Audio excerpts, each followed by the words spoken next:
Trilhas da Democracia de hoje entrevista o escritor e professor emérito da Escola de Comunicação da Universidade Federal do Rio de Janeiro, Muniz Sodré, que lançou o ano passado o livro Sociedade em Civil, Mídia e Liberalismo e Finanças. E é sobre esse livro que nós dialogaremos nesse 1º de maio, Dia do Trabalhador. Professor Muniz Sodré, seja muito bem-vindo ao Trilhas da Democracia. Obrigado, Marco Mondaini. Muniz, eu começaria esse nosso diálogo tratando da hipótese central do livro, né? Que você apresenta, você cita em alguns trechos do livro, mas eu gostaria de recuperar um trecho da página 132, em que você deixa de maneira expressa essa hipótese. Abre aspas.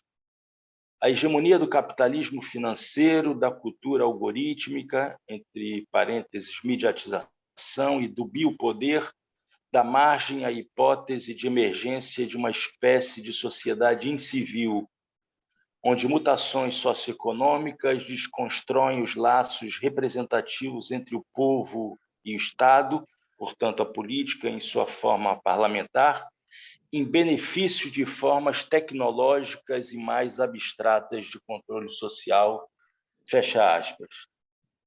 Muniz, a hipótese da sociedade civil já constitui um ponto de não retorno em função dos fatores de ordem objetiva que se encontram na caracterização da sociedade civil, ou, na verdade, se trata da vitória de um projeto nas disputas travadas no interior da sociedade civil e que resultaram na própria mudança do caráter, da definição como espaço de luta por hegemonia, de batalha de ideias que caracteriza a sociedade civil e que, em função disso, ainda pode ser revertida. Quer dizer, a sociedade civil, a sociedade incivil que você afirma como hipótese, ela ainda pode voltar a ser reincorporada na sociedade civil que caracterizou a obra de tantos pensadores desde o século XVII, com Locke, até o século XX, com Gramsci. Por favor, Muniz. Sem dúvida.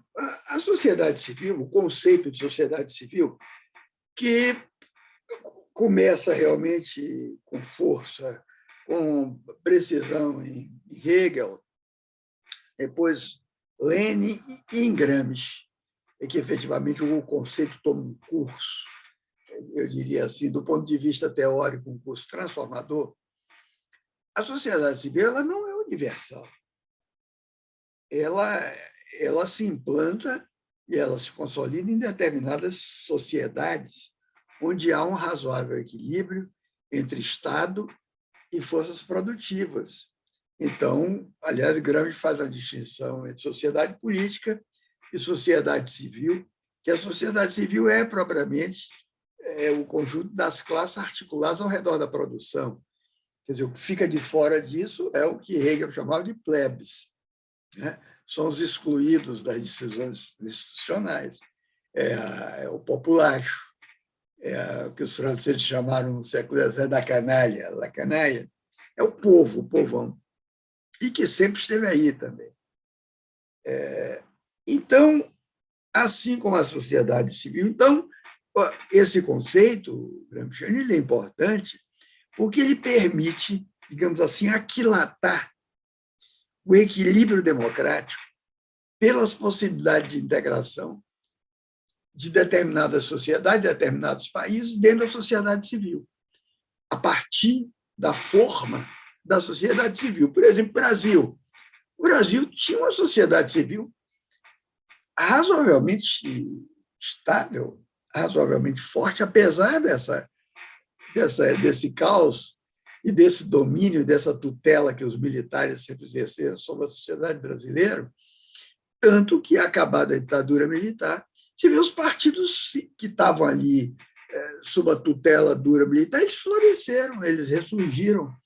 E você viu instituições como a OAB, como a ABI, como instituições patronais aparecerem. Então, quando a sociedade civil é perfeitamente integrada, Gramsci chamava isso de ocidentalização, quer dizer, uma sociedade ocidentalizada.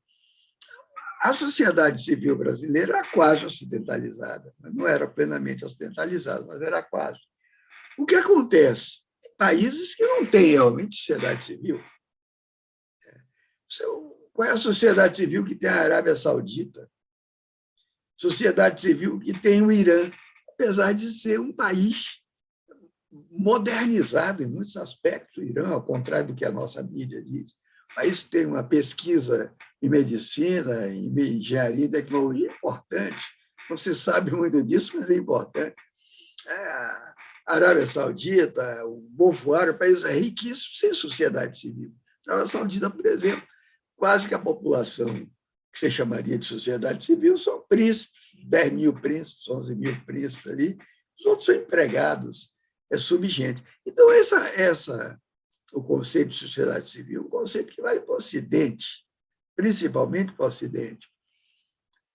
E nós estamos conhecendo um déficit de sociedade civil que foi anunciado, foi, como diz assim, prognosticado, não com esse nome, mas o fenômeno que subjaz a ele, foi prognosticado já desde os anos 30, pouco antes dos anos 30, por Carl Schmitt.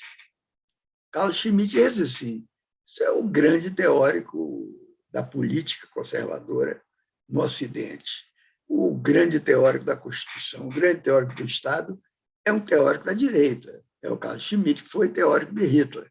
Isso escapou de Nuremberg, ele não foi condenado. Carl Schmitt, que define política por força, como a decisão entre amigo e inimigo, e como último recurso da política é a força, não é a agregação de gente, como Hannah Arendt queria. Carl Schmitt dizia que a democracia parlamentar europeia está vocacionada ou condenada para a corrupção e para o centro. Você dizia nos anos 30, praticamente como a enunciação de uma lei social, de uma lei sociopolítica. Já a democracia parlamentar não se sustenta. O equilíbrio dela é precário. E ela tende para o quê? Para o centro, portanto, não para extremos. Os extremos são exceções. Tende para o centro e tende para a corrupção. Ele vê a corrupção como uma característica inerente à democracia parlamentar. Como é que essa corrupção, esse centro, se dá? Pelo esvaziamento progressivo da representação parlamentar. O esvaziamento da representação parlamentar é a desimportância do esvaziamento dos partidos políticos, que é o que nós estamos assistindo hoje, com maior ou menor força num certo número de países. Aí varia. Digamos, a força de um partido político no Uruguai não é a mesma aqui no Brasil. Partidos políticos são mais fortes, são mais notáveis no Uruguai. No próprio Peru, de repente decaiu, então, a esculhambação enorme no Peru. Os partidos políticos aqui no Brasil, por exemplo, deixaram de representar qualquer coisa, além dos interesses de um grupo burocrático, técnico-burocrático, que gira não ao redor da representação popular, mas ao redor da verba de fundo partidário, que agora é verba que vem do Estado. Quer dizer, o que justifica, que legitima o aparecimento de um partido político no Brasil? Juridicamente é legitimado por 500 mil pessoas que assinem, verificado em cartório, que assinem o aparecimento daquele partido, uma coisa que, aliás, Bolsonaro não conseguiu. Aparece com milhões na pesquisa, não conseguiu 500 mil pessoas para fundar um partido, que é uma coisa muito estranha, aliás. Outros partidos que absolutamente fundados em nada conseguiram. O que é um republicanos? Nada. qual a história, qual a ideologia, o que é que legitima, mas conseguiram. E se articula ao redor de quê? De dinheiro, de fundo, de verba. E essa coisa chegou a um ponto tal que, num congresso feito por gente eleita dentro dessas condições, desse partido, pouco importa, na verdade, posso dizer isso, repetir no final, pouco importa quem tenha no poder, na verdade. Se é Bolsonaro ou Lula, o que importa efetivamente é como se vai abocanhar o fundo partidário e o orçamento. Porque os partidos estão mandando, estão governando, os partidos de centro-direita, estão mandando, estão abocanhando, sem qualquer ideologia, sem qualquer justificativa e sem qualquer contato com o povo, contato real com o povo nacional. Ora, isso aí é o esvaziamento da sociedade civil. Então, nós estamos conhecendo um esvaziamento da sociedade civil e o aparecimento disso que eu chamei de sociedade civil não como um trocadilho, mas como um conceito mesmo de a sociedade civil de ponta cabeça, a sociedade civil posta de cabeça para baixo. Quer dizer, a sociedade civil significa esvaziamento da representação e, junto com isso, esvaziamento ou o depauperamento dos valores constitutivos das instituições do país. Porque essa sociedade civil funciona com instituições, as instituições são feitas de gente, mas o sujeito real da sociedade civil não é o indivíduo humano circulando ali, fazendo isso, fulano e tal. Esses são agentes, livres ou não, dentro da sociedade civil.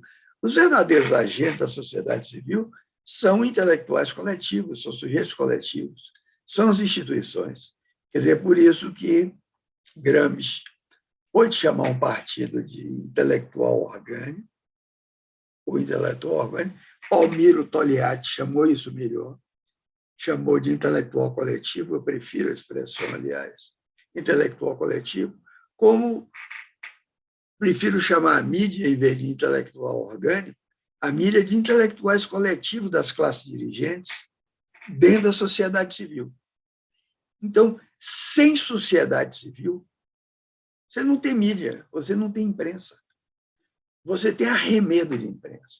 Não pode existir, isso eu estou convencido, sociedade civil sem imprensa. São duas faces de uma moeda. Uma depende da outra. Ora, essa sociedade civil, portanto, é um nome para designar, digamos, o esvaziamento das instituições que liberalmente fortaleciam e ocidentalizavam a sociedade civil. Portanto, a pergunta a se fazer: o que é que acontece com a democracia? O que é que acontece com valores democráticos? Aí está em déficit. Nessa constelação, a democracia está em recesso, está em déficit, está em perigo. Muniz, dialogando com essa tua resposta, a sociedade civil é formada, nos termos gramscianos, por aparelhos privados de hegemonia, do qual fazem parte os partidos políticos, os movimentos sociais, a escola, a universidade, etc. E são instituições. Como é possível pensar, tendo em vista o quadro que você traçou em relação aos partidos políticos no Brasil? Como é possível, então, traçar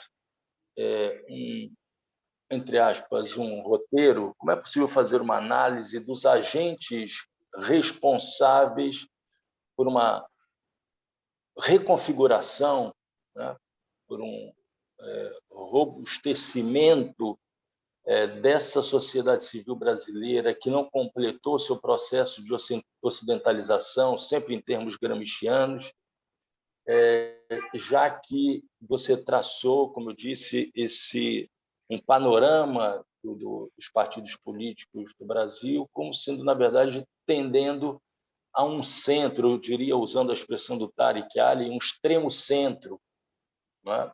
Em que não haveria espaço para dissidências. Você chegou a dizer que tanto faz Bolsonaro ou Lula vencerem as eleições, a questão do fundo partidário, do orçamento público, etc., e da sua administração. Que agrupamentos sociais, que movimentos sociais, que instituições trazem em si uma potência transformadora de recuperação daquilo que você aponta de uma maneira muito positiva no seu livro como sendo a revalorização do comum, né? Do ideal do comum, do ideal de bem público, que é fundamental numa democracia. Olha, essa ideia do bem público, por exemplo, ela talvez o Bolsonaro seja o maior espelho e ele serve como espelho, como regulador dessa decadência da própria ideia. Aquilo que achávamos que era uma sustentação, nessa caracterização que a sociedade incivil está tendo no Brasil, talvez por questão da cultura nacional, é uma versão de desmoralização absoluta, e nós já ficamos como que cegos ao escândalo que se tornou a própria linguagem, porque como Platão diz na República, diz assim, olha, a primeira coisa que se corrompe na polis é a linguagem. É a primeira coisa. Então, você está perguntando sobre o comum. Então, um presidente ressoa. Foi, aliás, assunto de uma coluna minha, você sabe, eu tenho uma coluna na Folha. Quando ele diz, você pergunta, você tem apartamento funcional? Tinha apartamento funcional? O que é que você... Mas tinha casa aqui. Ele disse, sim, o apartamento é um bem público. Apartamento funcional. Sim, eu uso o bem público para comer gente. Ora, em qualquer lugar do mundo, isso causa escândalo. Isso é um escândalo de linguagem, embora se saiba que ele usa para fazer isso realmente. Se te dizer isso, é escandaloso. É escandaloso. Isso passa batido. Aqui passa batido. E aí, de repente, o sustentáculo disso, e que nos ameaça, que a classe armada, as classes armadas, você começa a descobrir que o superfaturamento de coisas que nem deviam ser faturadas pelo Exército, é o Viagra, prótese peniana. É ridículo, mas tem uma seriedade aí.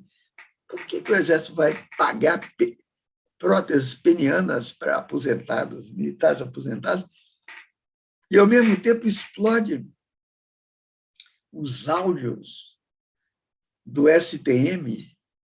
Que escandaloso! E o presidente do STM disse, não vai responder a nada, nem coisa nenhuma. Tudo bem, mas tudo bem, tudo bom.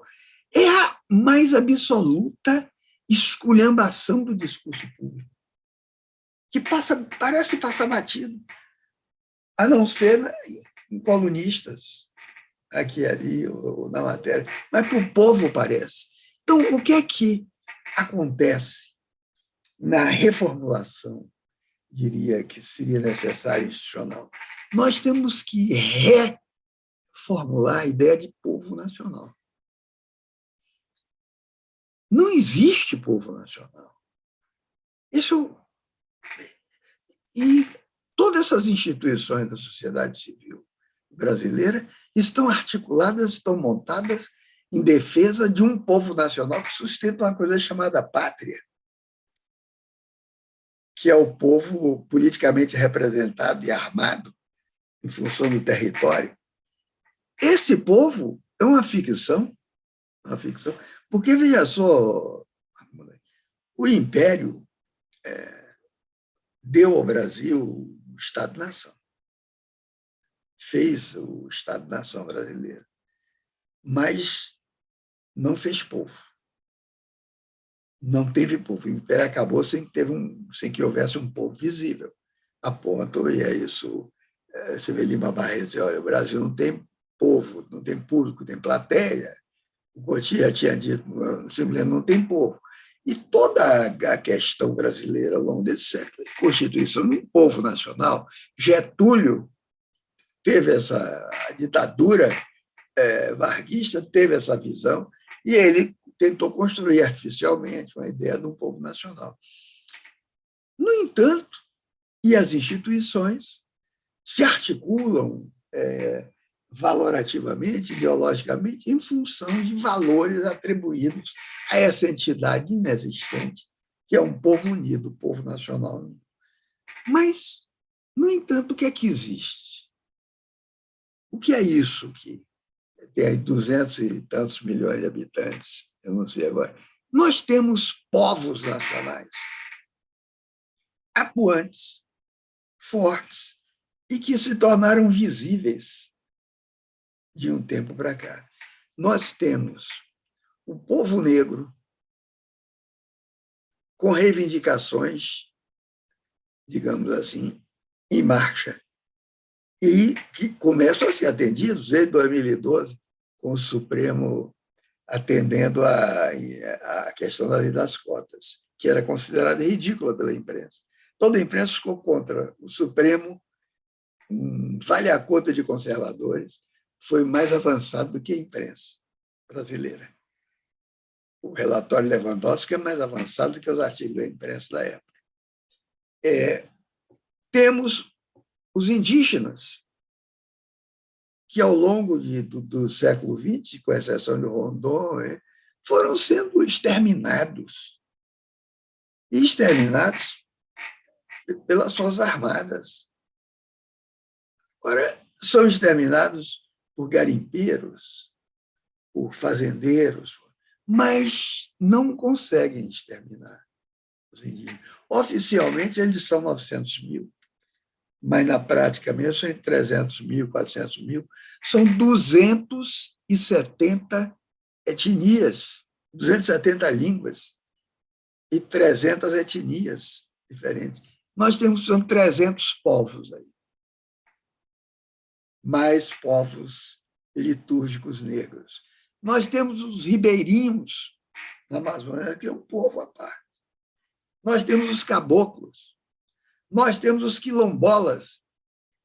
A voz identitária dessa gente emergiu, mas à margem de decisões institucionais. Mas não pode mais voltar.